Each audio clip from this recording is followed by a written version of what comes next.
Time begins now. We negate contention. One is the transatlantic. Last week, Al Jazeera reports the EU and the US are very close to a free trade deal. However, if the EU joins the BRI, it will signal a realignment away from the US towards China, thereby inflaming trade relations. In fact, Duscherberg 19 explains that in response to EU membership of the BRI, Trump will enact 25% EU auto tariffs, cutting global growth by 1.2%. But even if auto tariffs are not invoked, disrupting the current EU-US trade deal is equally terrible. The balance quantifies that the trade deal will raise EU GDP by 3.5%, lifting millions out of poverty globally. Contention 2 is a disaster. Jamestown 18 finds that domestic criticism from Chinese elites is forcing China to not only downscale the BRI, but to keep their ambitions for the future of the BRI very modest. Consequently, Chandra 19 explains that the BRI has an immense funding gap of $500 billion every single year. Fortunately, EU membership will revive the BRI. Current 17 explains that EU banks can provide these trillions needed to fund the Belt and Road. Furthermore, EU membership would give the BRI legitimacy. Indeed, it will prove the BRI is effective at eroding Western ideals, going so far as to steal the EU from the US. Thus, the endorsement of the EU will restore the faith of Chinese elites in the BRI, creating the political will for substantial increases in domestic BRI funding.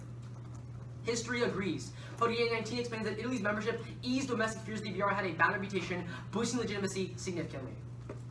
Moreover, Zhao 18 explains that when BRI projects are backed by stable institutions like the EU, it raises investor confidence. Thus, EU cooperation will incentivize other actors to also help fund the BRI. In addition, Land 18 furthers because the EU has deeper and historical understandings of regional areas and developing nations, they would expand the BRI to a larger number of countries that are reluctant to take projects right now. Overall, EU membership is key to the BRI. Unfortunately, the BRI is bad for two reasons. Subpoint A is debt. BRI projects only help well-off nations. Moody 19 explains that developing nations only serve as a stopping point for trade, moving from rich regions to other rich regions, rather than being a direct participant in the movement of goods. As a result, Moody concludes that developing nations will not see economic benefits, as the trade is just flowing through, not originating from the host country.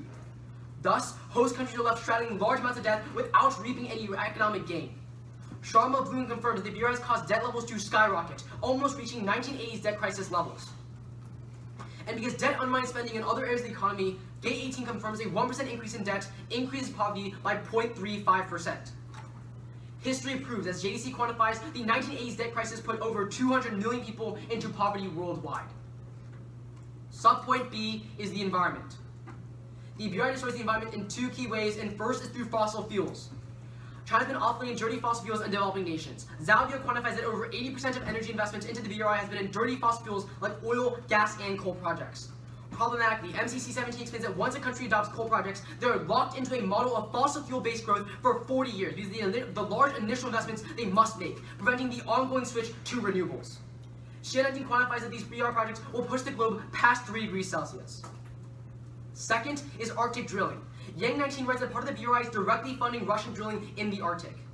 BRI investments are the only way Russia can drill. As Bologna confirms in 2018, Russia lacks billions of dollars needed to fund Arctic drilling, and China is the only realistic source of financing for Russian Arctic projects and has helped before. Problematically, McKinnon 15 quantifies that oil and gas combustion from Arctic drilling would raise global temperatures by 5 degrees Celsius. The impact is climate change. Even if the world is on track to pass 2 degrees warming, Oka of EDF explains that every additional degree of warming has exponentially worse consequences. The NRC quantifies that a 1 degree Celsius increase will reduce crop yields by 15%, putting over 2.5 billion farmers who are dependent on their agriculture at risk. Overall, Profeta of the National Geographic 2018 concludes stopping just a 0.5 degrees rise in Celsius would save 153 million lives. Thus, we negate. Can I see the Al Jazeera? Yeah. The first one. Spaghetti. Okay. Oh yeah, and there was one that says like backed by stable institution, increase investor confidence. What was like the name of that? Zhao. You want to? Yeah. Those Okay, sounds good. We'll start with the Al Jazeera evidence. Actually, just Sorry, but I'm gonna call some more after. Don't worry. No, sorry. We'll see it.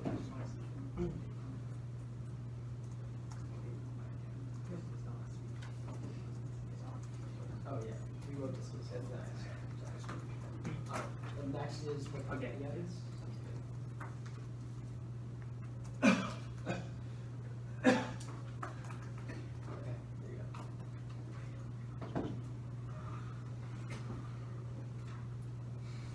See the article? Yeah.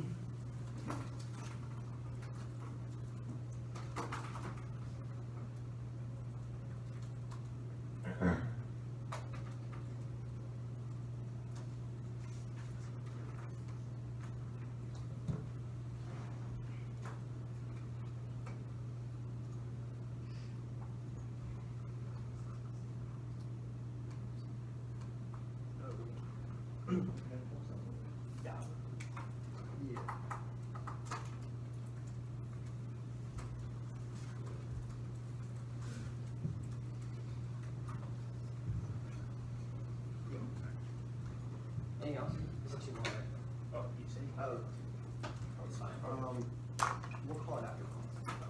But, like, what You prepping? I got 235. oh, we looked at our we stopped looking. Yeah, I got 235. We use it, we use all seconds. I got 235. Yes.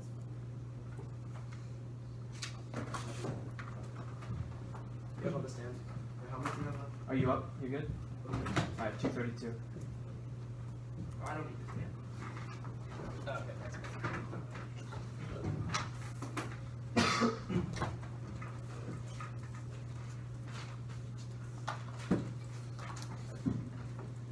everyone ready?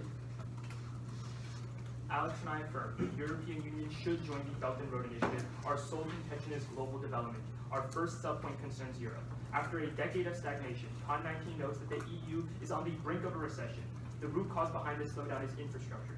As Bernard 18 finds, Europe's poor infrastructure investments are dragging the whole economy down. The BRI is key to solving this problem. As Montgomery 18 finds, the costs of EU-China trade are significantly higher than the world's average. Fortunately, the Belt and Road's improved rail infrastructure would cut trade times from 45 days to just 21. This also affects maritime trade. As Joshi 19 writes, China's BRI includes port infrastructure to connect the EU to China. Indeed, Low 19 finds that after joining the BRI, Italy opened up its ports to Chinese investments, and empirically these investments boost trade. As in Greece, the port of Piraeus grew exponentially, becoming the 7th largest in Europe. Overall, Herrero 17 indicates that this would boost trade for Europe by over 6%. Kuriyama 14 contextualizes that every 1% increase in trade leads to 0.5% increase of economic growth. Which is why Elmer 19 concludes that Beijing's initiative could pull Europe out of its current stagnation and avoid a recession. An EU recession would go global. As Lockman 19 finds, due to the EU's economic linkages, its decline could spark a global recession which the IMF quantifies would push 900 million people into poverty. Our second subpoint is about Central Asia. Russell 19 writes that Central Asia has long been poorly connected to the rest of the world, and average trade costs in the region are twice those expected. As a result, the region faces severe underdevelopment.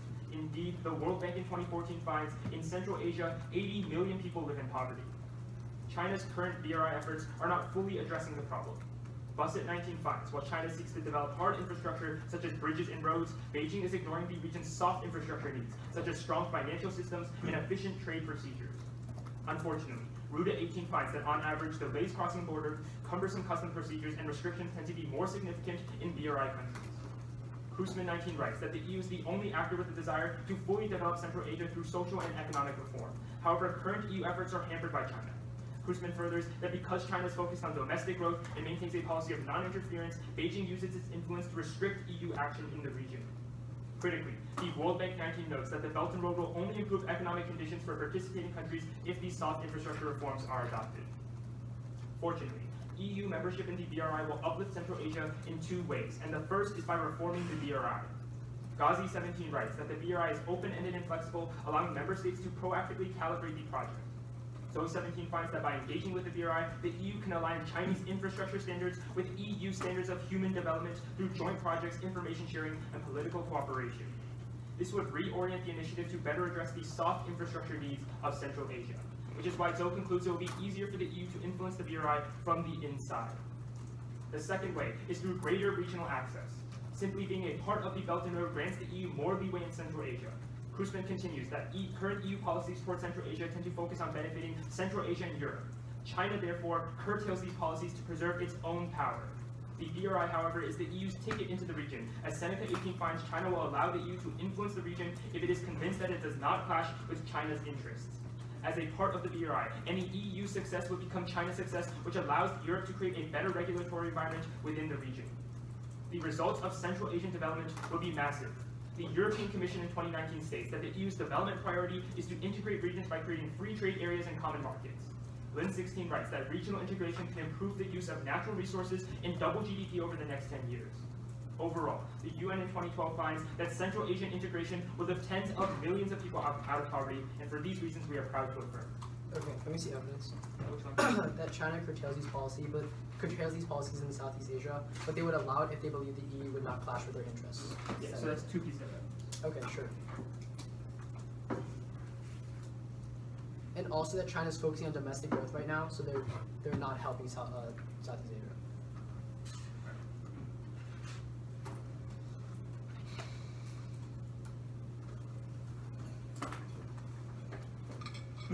We're gonna run a little little bit of prep time? I have it. Oh, okay.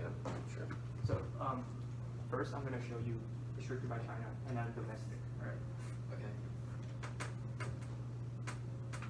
What does it say is actually happening? It says likely, but do you have any empirical evidence saying that it's being happening right now? It's just this one. I can just this one. Okay. We're gonna run a little bit of prep time. 252.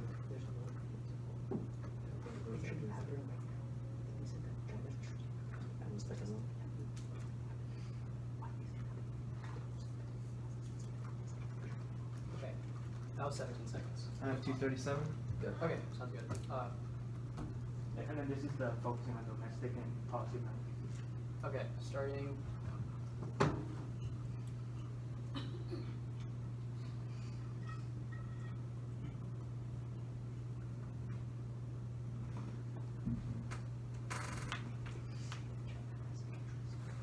Okay. That's And then 222. And then the Okay. interests, right? Kevin, Yeah. did you read Jamestown? Yeah, he Yes. does.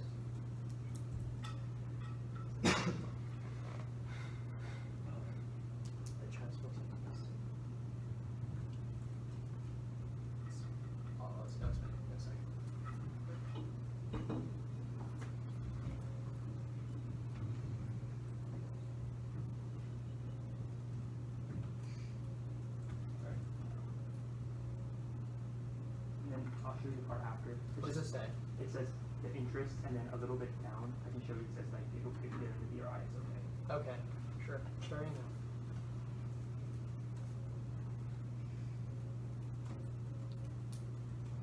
Okay. And then the You see BRI. it? Yeah.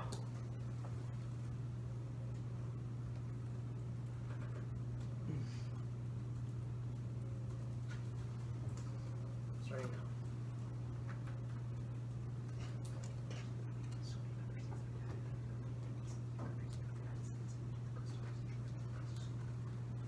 Okay. 204. Yeah. No, we're good. Can we run a little bit more prep time? Sure. Starting.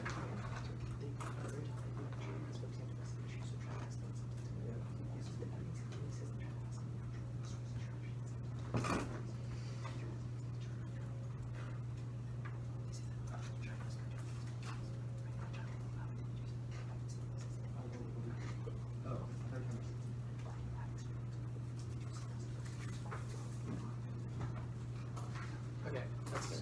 139. Okay, sounds good. Wait, can we run a little bit more prep time? Sorry. Sure.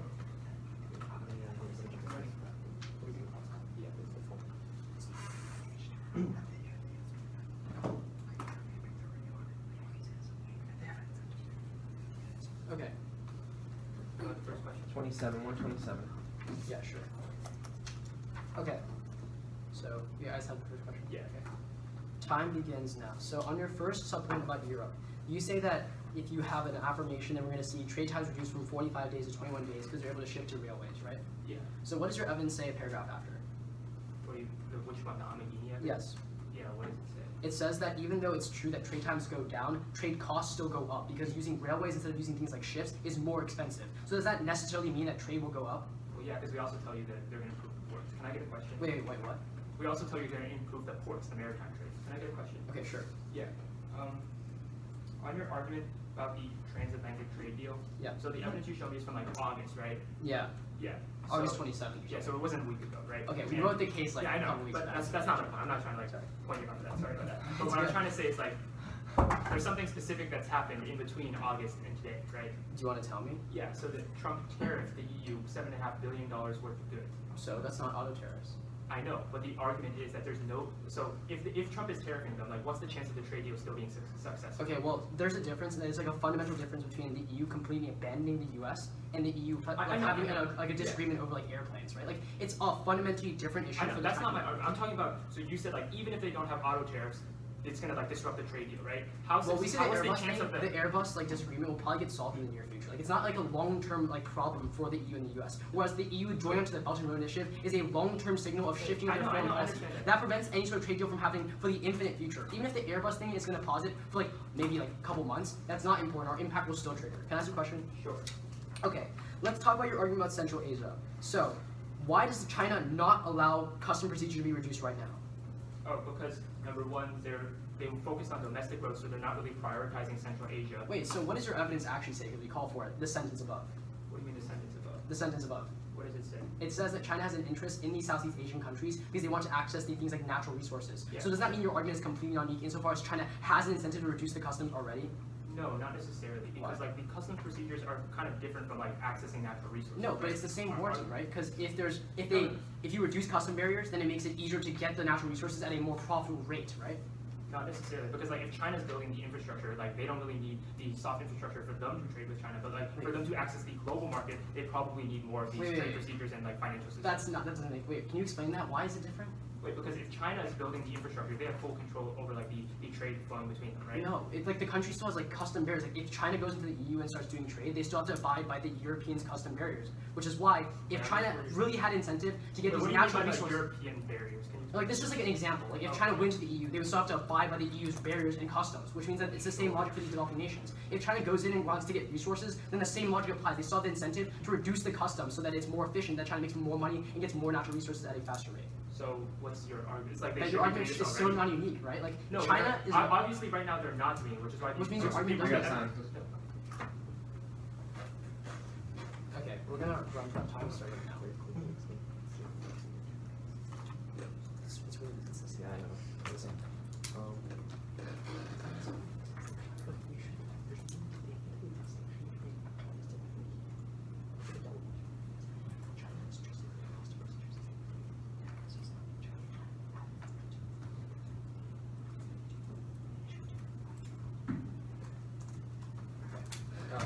You got 102. Okay, sounds good.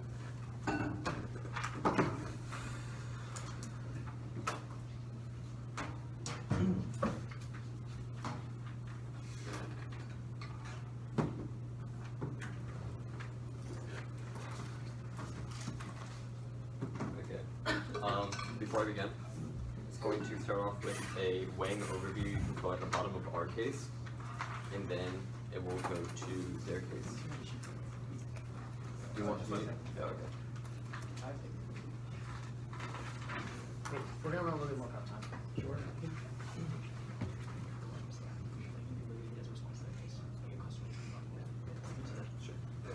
That was 8 seconds. Not much time. Okay. Is everybody ready? 53 left. Okay. Okay, cool.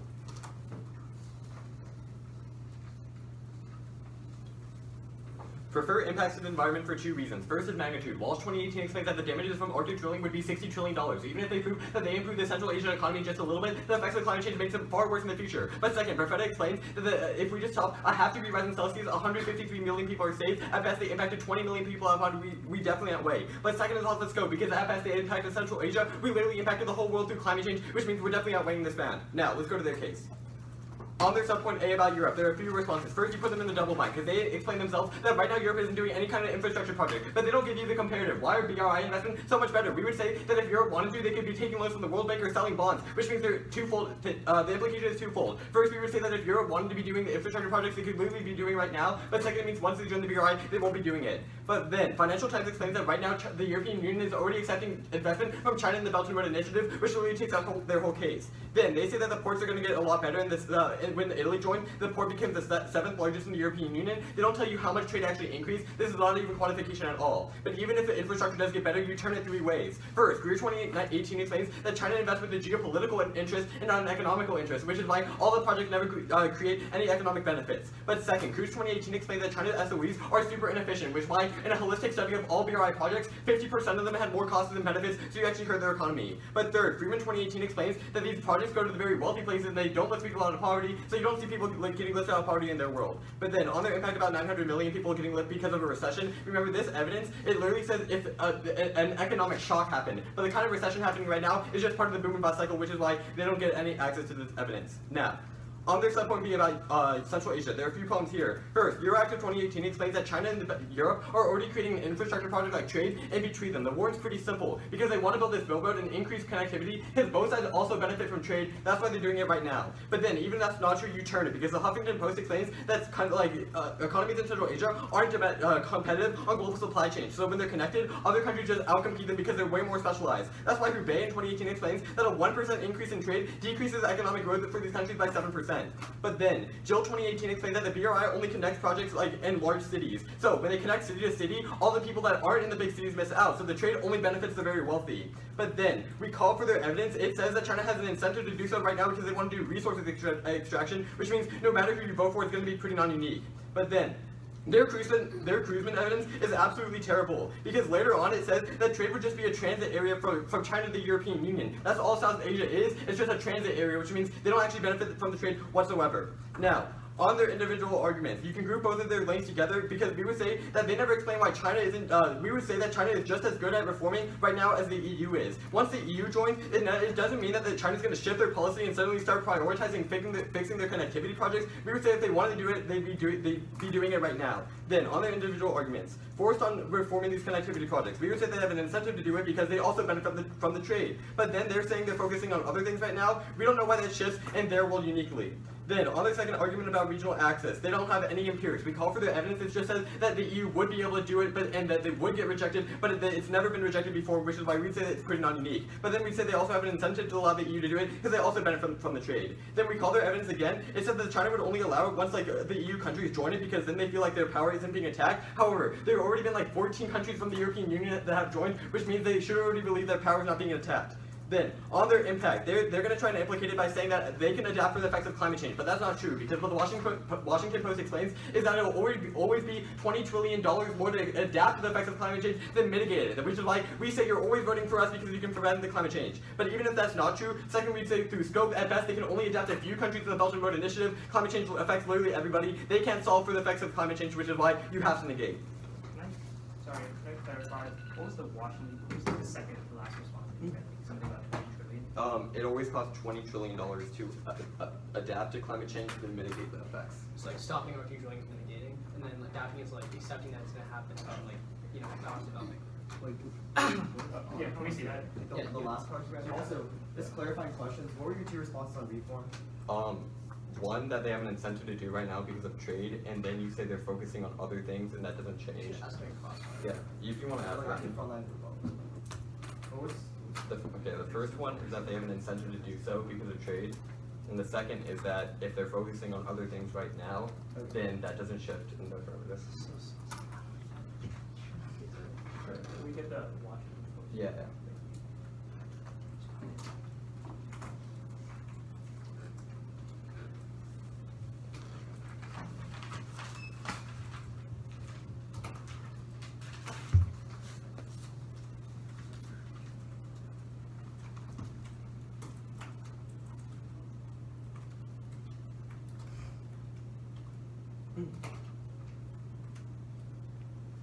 So there's a pretty big picture dividing it, but you can look at the top part.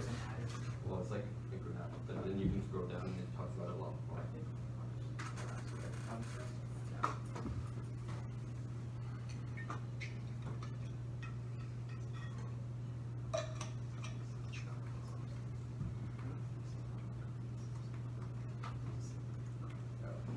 Thank you, that was 13 seconds. I got 218.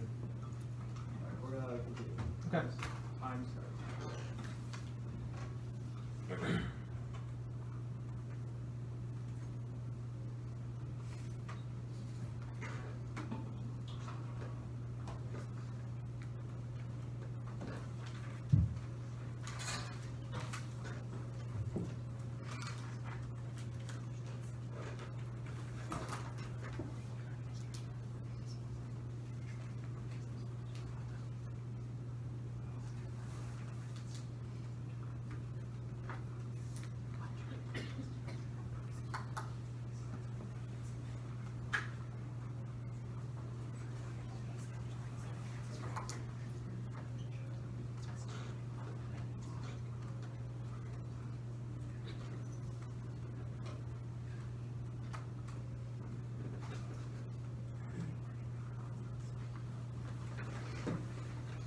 Can we see the evidence on the term? Which one? 1% increase in trade, decrease of growth by 7%. We're just gonna run a little. Okay. 117.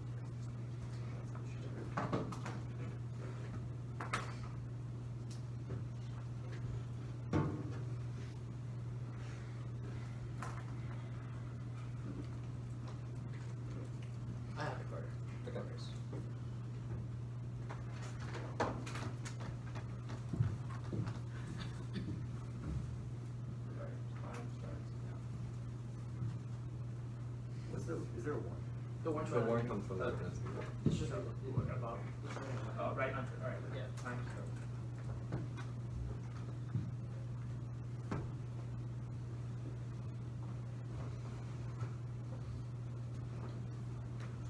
The Huffington Post that we read about it also uses it more. Actually, It gives them clear music. Okay, sure.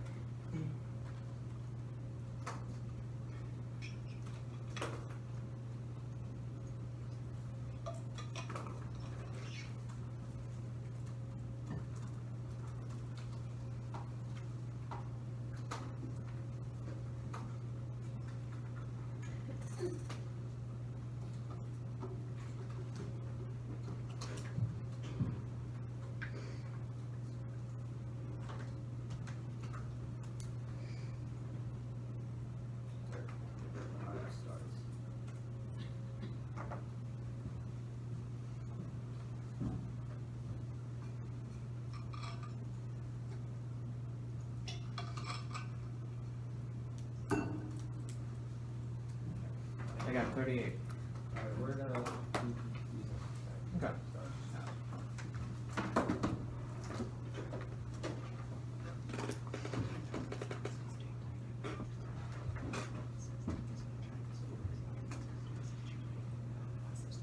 Stops.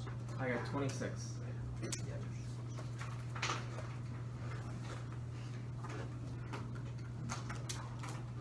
Actually, we're gonna let 5 more. I'm running it. Okay. I got 21. Okay. So the order is going to be frontlining our second subpoint, talking about the weighing really quick, and then just down the here. Okay.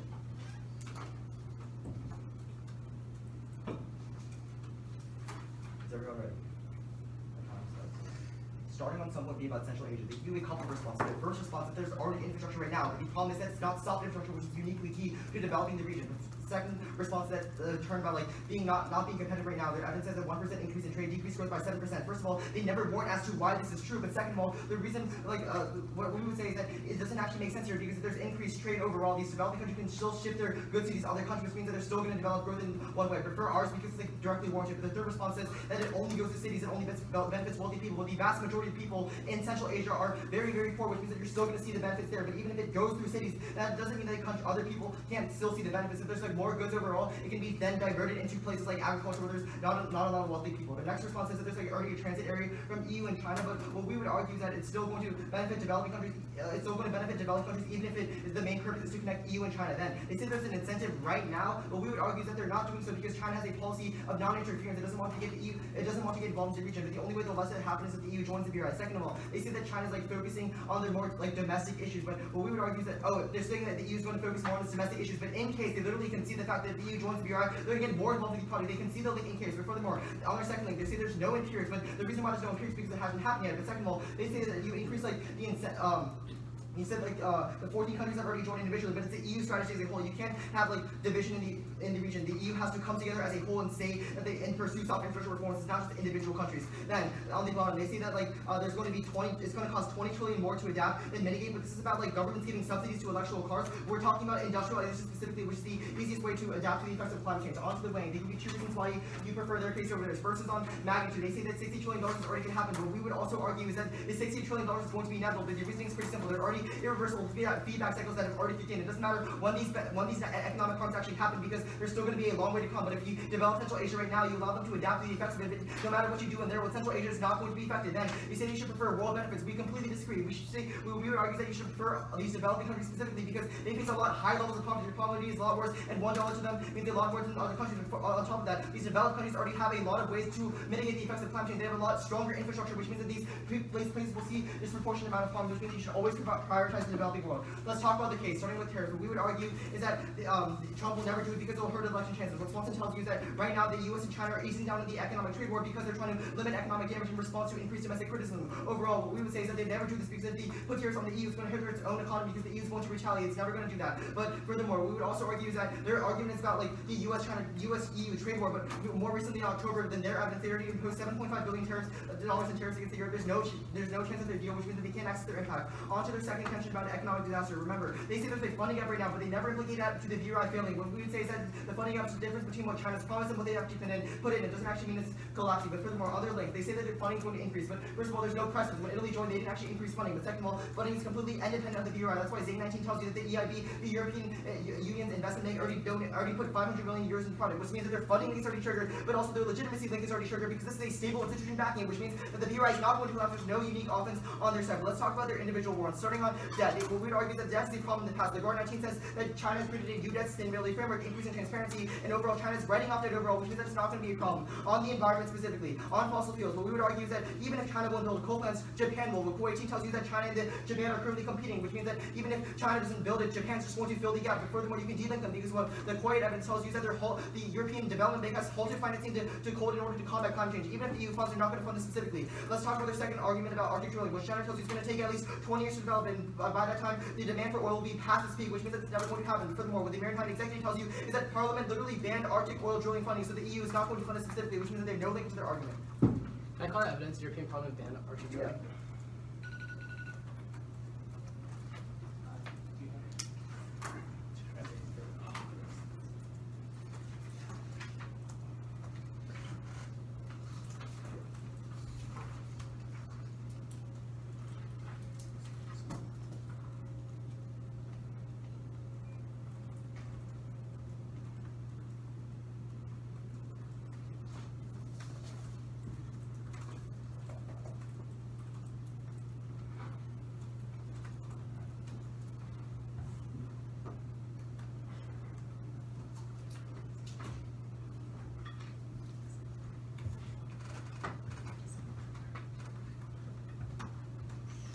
Can you highlight? Yeah. Oh, that's my bad. It's the first paragraph.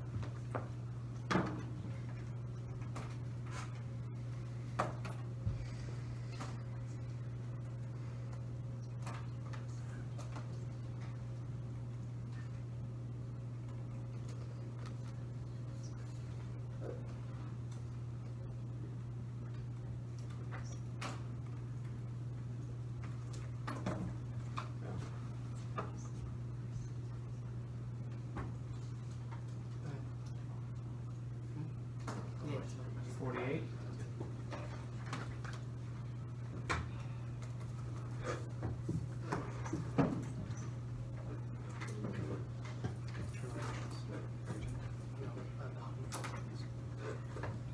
Oh, Are we still prepping? Are we not? that's right. Cool. 44. Can I first question? Okay. So your evidence about Parliament banning drilling, is it about the EU banning drilling or banning investment into drilling? What's the difference? Well, the difference is if they ban drilling domestically, they can still fund drilling for other countries. Wait, how is that the case? How is that the Wait, case? like, Because the if evidence you says that if they you ban like all investments. no, into it says Arctic your drilling. evidence says they banned Arctic drilling, which means they can still fund other places to drill. Okay, that's fine. You Okay, know, cool. There's not response anyways to the kind of question. So let's talk about some of the responses. Okay. Actually, you can have another question. Okay, so when you say it takes 20 years to develop the technology for Arctic drilling, does that mean no one's ever drilled in the Arctic before? In order to like fully extract enough oil from the Arctic, it's going to take a really long time, or else it's not going to be possible. Why? Because it takes a lot of effort to drill in the Arctic, because you need a lot of like technology to break the ice in the first place. It's probably a lot more profitable to like drill for like shale oil and Okay, so your argument's about profitability and not having a tax? So like it's like not profitable. It's going to take too long, so we're never going to do it in the first place. Okay, cool. You can have a question. So let's talk about the case again. So like, what's on the responses in our case? Like, what's the warranting as to why like increase in trade decreases growth by 7%? Okay, I'm glad you brought that up, because you say I don't have a warrant, but I do read the warrant. And the warrant comes from the Huffington Post, which explains that developing countries aren't specializing in goods yet. So on local supply chains are fine, but when you connect them to global supply chains, industry giants in big countries who have specialized in goods are able to outcompete them and sell their goods at a lower price, destroying their economy. So when you connect them to global supply chains, you hurt their economy. But doesn't like the increase in infrastructure also decrease like the transport times between these countries and other countries? That's our argument. When you decrease transport times, you increase the amount of trade going to these countries, hurting their economy even more. Wait, that doesn't really make sense, right? Yeah, it does. Like, if the transport time, like for example, in Central Asia, like the neighboring countries, they neighbor a lot of like developed countries, right? If the transport time is cheaper, doesn't that still mean So like your argument right now is that trade in Central Asia is pretty low, correct?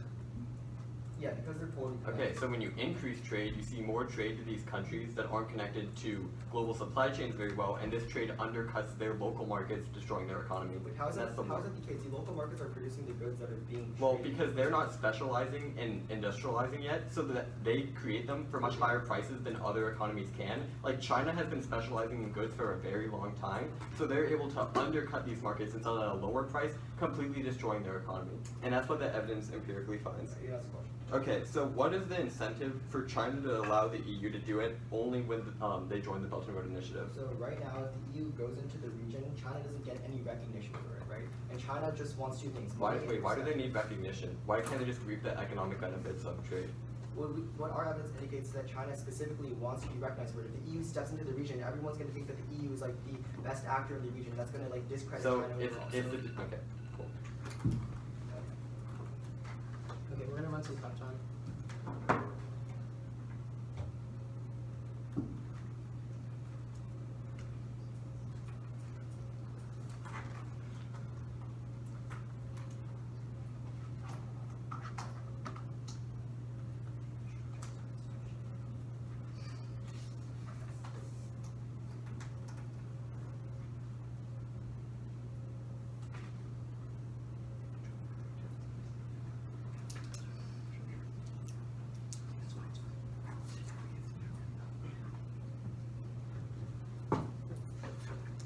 You up? Yeah. I got 16.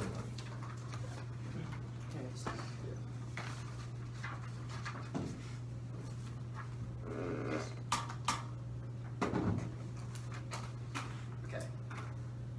It's going to be 3 turns on their case, and then really quickly at the bottom about adaptation, and then R weighing our case. A second.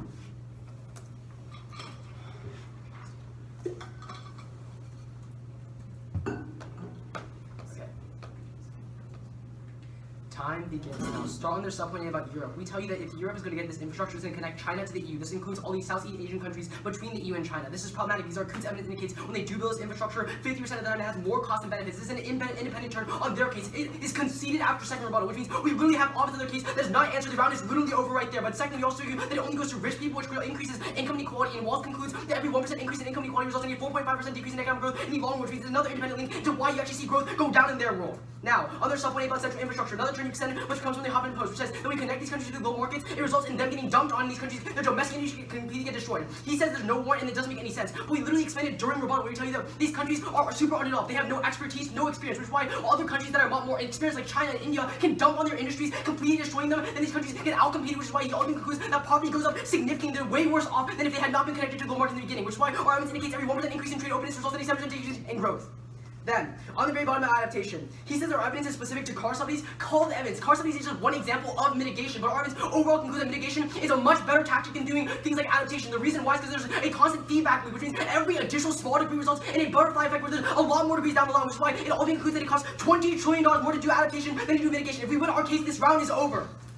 On our case, on the magnitude weighing, he says that there's an inevitable loop and a feedback loop. They literally can see the oak evidence, which indicates that climate change functionally cannot be inevitable, because even if we're going to reach the 2 degrees by line, every additional degree has exponentially worse consequences. They say they can adapt. Remember, it costs $20 trillion more. Then, on the scope weighing, they say they should prefer developing nations. We agree, but Southeast Asia is only 20% of all developing nations. You are sacrificing the other 80% of developing nations just for these Southeast Asian countries, which makes literally no sense.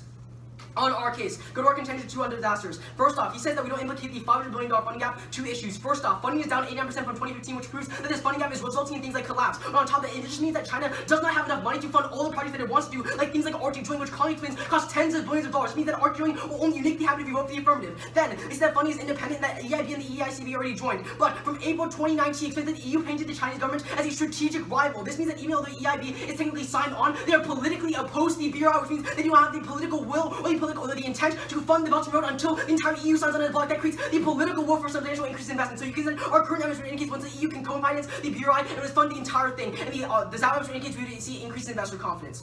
Go to our argument about Arctic drilling. He says 2 things. First off, he says it's going to take 20 years. That's just not true. Russia has drilled historically, but on top of that, the Washington Post also concludes that China could develop the technology in 5 years if they had the funding for it, which means our argument definitely does not take 20 years. Then, he said the European Parliament banned the Arctic drilling. First off, I call the evidence, I know what it says. It specifically says that they have banned Arctic drilling in icy areas, but our argument is just Arctic drilling in general. Our McKenna evidence indicates the oil combustion from Arctic drilling is independently enough to increase global temperatures by 5 degrees Celsius as they clean leak in. But on top of that, we see we posted them from literally 2 months ago. Juncker moved up Arctic policy, extracting oil and gas to the top priority list, which is why we're going to see funding increase. We tell you that every 0.5 degrees rise in temperatures results in 153 million people being dead. That's already outweighing the argument on magnitude, and also on yeah.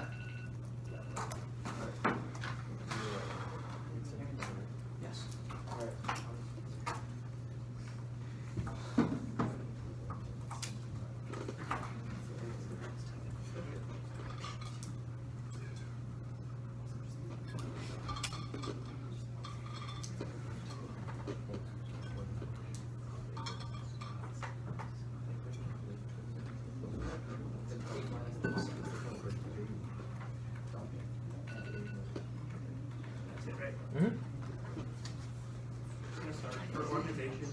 It's going to start on the articles.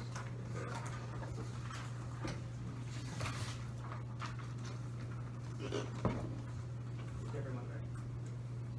On our first subpoint about Europe, you can group all of their terms together because they themselves agree that they can already invest in the BRI without joining. Like these terms will happen in both worlds. There's no unique reason to vote for them. But a reason to vote for us is on our second subpoint about Central Asia. They extend one responsibility term, which says that like if they open up to free markets, they're going to get dumped on, which is going to destroy the local industries. Number one, this doesn't make a lot of sense because we would say the best way to industrialize and increase your economy is to open up to the global market. But moreover, we would say that number one, these developed countries don't even have like strong local economies in the first place. The only way to do that is to open up them to the global market so they have more opportunities. But number two, we would say like the increase in trade is inherently a good thing because the products get cheaper for the consumers. They have more business opportunities because they can put their money into more places, which is why on net the UN evidence says like poverty would be decreased and the GDP would double in the region. Let's extend our case. The Russell evidence says that Central Asia are currently poorly connected due to lack of development, and as a result, the World Bank finds that 80 million people live in poverty. The Bus evidence says the root cause behind this lack of economic development is a lack of soft infrastructure. The problem comes from Putin, who says the EU is the only actor in the region, but China is currently hampering their efforts. However, the Seneca evidence says that if the EU joins the Belt and Road Initiative, they can align their interests, and now China can take credit for the EU's success, which is why they're going to be more likely to let the EU produce the reforms. There are a couple of responses on this. They said like number one, like 14 countries have joined, but Alex tells you that this entire EU cooperative is not just like a single country that wants to pursue these reforms; it's the entire European Union. That's why the EUC evidence at the bottom of the case says the entire European Union is prioritizing this regional integration, and the Lin evidence says that if this regional integration is successful, it would double GDP and improve the use of natural resources. We would say like this is also a link into decreasing climate change, but moreover, the UN says this will also decrease poverty overall. Now let's go to their way. They say that there's going to be they're like these negative feedback cycles, but they don't respond to Alex's like underlying warranting, which says that overall there are going to be trillions and trillions of dollars in economic damage. There's not really a big difference between $60 trillion in economic damage and $160 trillion of damage. Either way, it's going to be really bad for these countries. That's critical because that means the app is the only side that provides a mechanism of solvency for this. They're just trying to mitigate these effects. But we're telling you that the only way to do it is through industrialization. But more specifically on their case, let's go to funding. Number one, their evidence, if you call for it, never implicates the $500 billion funding gap to the BRI collapsing. That's because a funding gap is just the difference between what's promised and what's actually been put. It doesn't actually mean these projects collapsing. They say that there's a decrease in 89%. But what Alex tells you is the decrease in funding is specifically because China is like reworking their projects and only putting money towards profitable ones. It's not because the project is entirely collapsing. But moreover, on the EIB thing, they say that they're politically opposed. But the EIB is not like controlled by every single state. They have a council which is independent from the countries countries. If the EIB Council is in support, we would say overall the European Union is in support, which means that their argument is not unique because the EU is already joined, the funding should have already happened. But more specifically, they say that China will take 5 years for funding. It doesn't matter because green technology is going to overtake fossil fuels in the next 2 years, which means that like these ventures still won't be profitable. For these reasons, vote for us. Okay. We're gonna run a bit of prep time, starting now.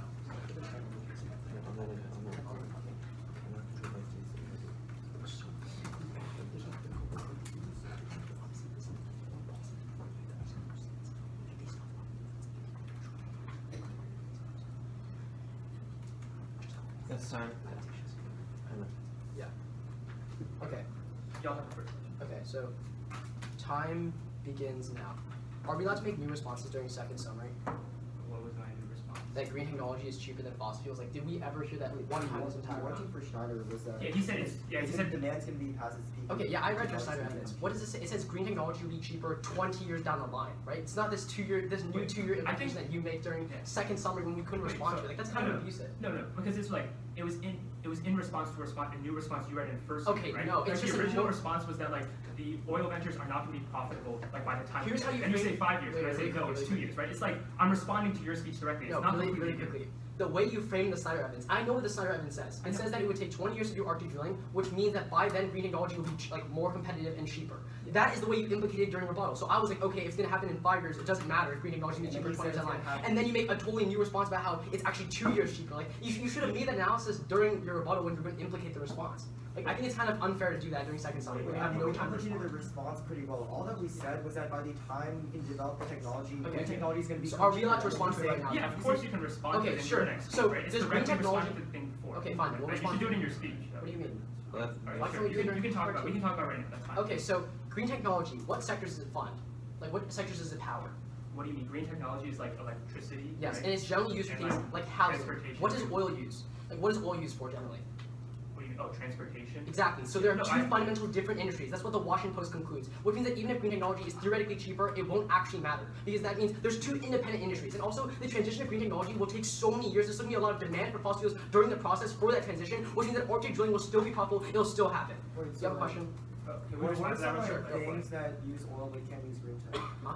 What are some things that use like oil? cargo ships, cars. Yeah, a things lot, like like a that. lot of trains. Like a lot of things are not electronically powered. Like even if it's true that green technology in isolation might be cheaper, the amount of time it will take to develop the technology that will utilize green technology over things like oil is going to take many years. Which is why the demand for fossil fuels will still exist absent or even if green technology in isolation is cheaper. Can we ask you a question? Yeah, that's fair. You can have a question. Okay. Let's talk about your subpoint B about Central Asia. Or let's talk about you can see this dealing during second summary. Shouldn't you have conceded it during first rebuttal or second rebuttal so that we wouldn't waste time like weighing the argument? Wait, like y'all read that response, which like kicks the terms, right? But then you And drop. if I you don't- like, you don't kick it out. frontline the dealing, You're supposed to concede the dealing, or else it's like abusive. Because now I spent like a minute weighing those arguments and like extending them, and then you just come up here like, okay, yeah, we delinked it.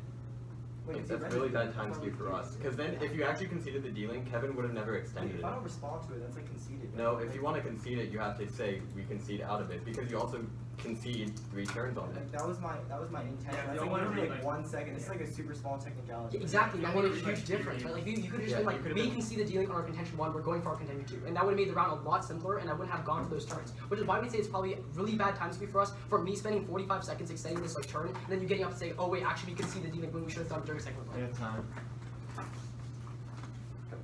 Yeah. Oh.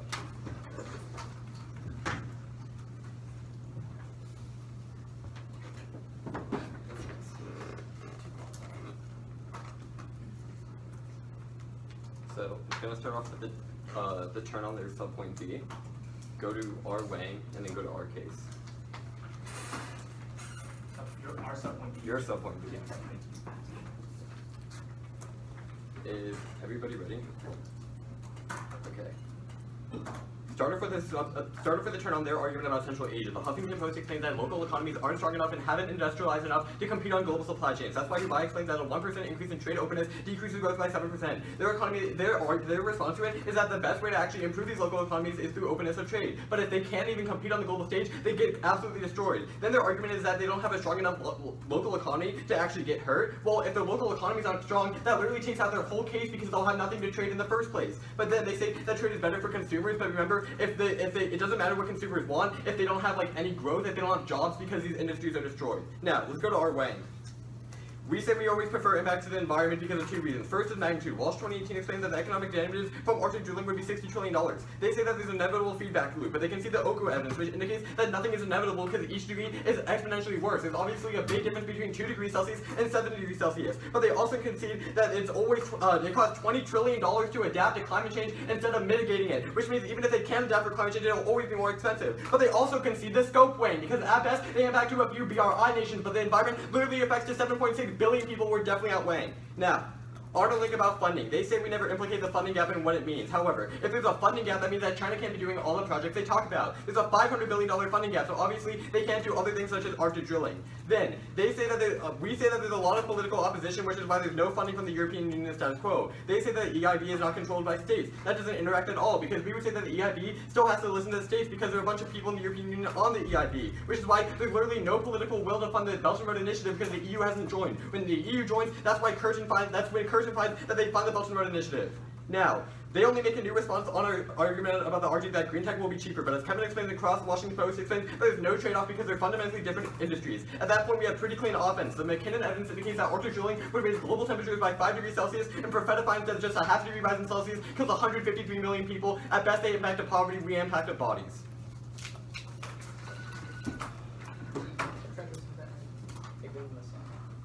You guys want it? Oh, we're good. Okay. Okay.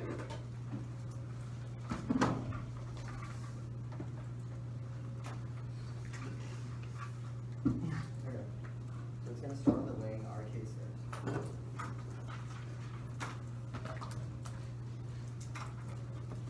Starting on the weighing, they say you should prioritize magnitude and scope. What we would argue is that the magnitude doesn't actually matter here because we tell you that there are already irreversible feedback cycles. It's not the difference between 2 degrees of warming and 3 degrees of warming. It's the difference between when this 3 degrees of warming actually occurs. And insofar as we would say that this warming is going to be inevitable, there's no way to actually prepare these developing countries in Central Asia for it. The only risk you have of that is the EU integrating Central Asia and increasing their economies and increasing industrialization overall. But furthermore, their evidence is terrible. It talks about electric cars specifically, it talks about developed countries, but it doesn't actually show like why industrialization is necessarily like more expensive. We would say the economic problems are going to happen regardless. It's the best way to adapt to it. The best way to solve for it is to adapt to it. Then they say that like their scope is a lot bigger, but we would argue that you should always prioritize these developing nations because they face the worst levels of poverty. The severities are a lot worse. This goes completely unresponded to, so you should always prioritize these people in Central Asia. On our case, there's only one turn about like increasing dumping in these countries, but they never explain to you like why this really makes sense. What I would argue is that these countries don't really have strong local economies, and if you integrate them into the global market, they get access to a lot more markets, meaning they have more opportunities to grow, to increase growth. Overall,